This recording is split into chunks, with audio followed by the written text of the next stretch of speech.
Constable John Barlow was on foot patrol one night and heard heavy breathing coming from a recessed doorway. "What's going on in there?" he guldered. Barlow could gulder with the best of them. "Nothing," said a voice. "Well, come out then. Not a man in who knows what he's doing."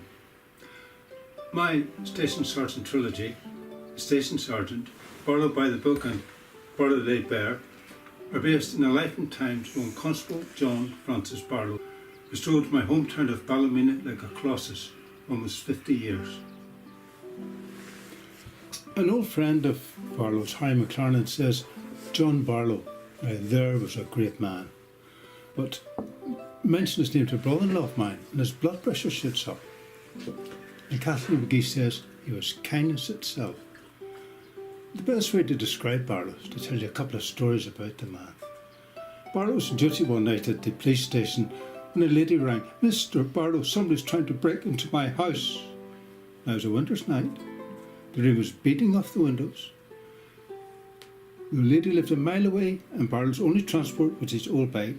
Says, "He, missus, put your head out the window and tell him to go away." Then was the story Kathleen McGee told me. Kathleen's father owned the Central Bar in Bridge Street, Ballymena.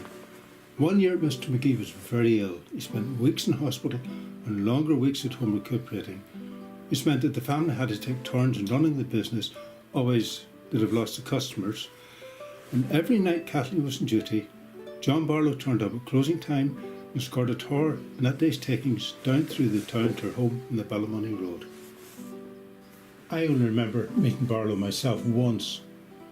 My Uncle Jack owned a farm in Crayville Valley, Ballymena, 28 acres, where he ran 6 cows, 6 calves, 6-year-old cattle and 70 greyhounds. I went out every summer to help out. One year Barlow appeared in the farmyard and boy was he in a bad mood. It was a hot day, his uniform was old style up to the neck, and he'd been sent to tour around the countryside going on farms to do the tillage returns.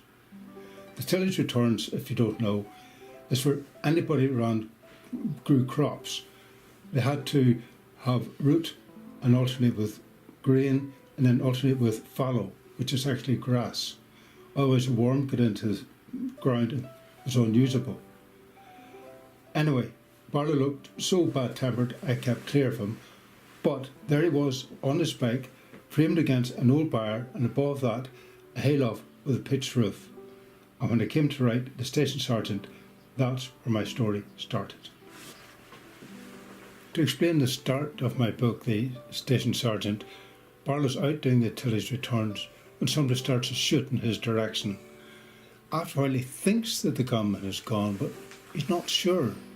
The gunfire came from a range of farm buildings, and luckily at that time he knew the men were up at the big house getting their lunch, but they're due back any time. It was up to him, on his own, with a pistol against a rifle, to search and make sure it's safe for them. So he checks all outbuildings first, then he goes into the byre and checks it, and the only place left to check is the hayloft. This reading is taken from the first Barlow book, The Station Sergeant. Barlow stood in the byre, looked up at the hatch leading to the hayloft. The hatch door hung open. No stockman would have left it like that. He cocked his revolver and cleared his throat noisily. "This is Sergeant Barlow," he thundered. "You up there, show yourself." Up above, he could hear the sound of straw rustling. His heart pounded. The straw rustled again, and a blast of air came down the hatch. He remembered being outside, watching hayloft doors swinging in the breeze. It had to be that. Tried not to be too relieved, lest he hoped it was the wind or a mouse or a rat moving the straw. "Last chance," he called. "If I have to go up there, I'll kick you into the middle of next week." 2 planks, with a series of footholes cut out of them, served as a makeshift ladder leading to the hayloft. He climbed slowly, made plenty of noise with his feet, wanted anyone up there to know he was coming, not to startle them with his sudden appearance. Went through the hatch, revolver first, crouched, checking for an ambush. The hayloft had no windows.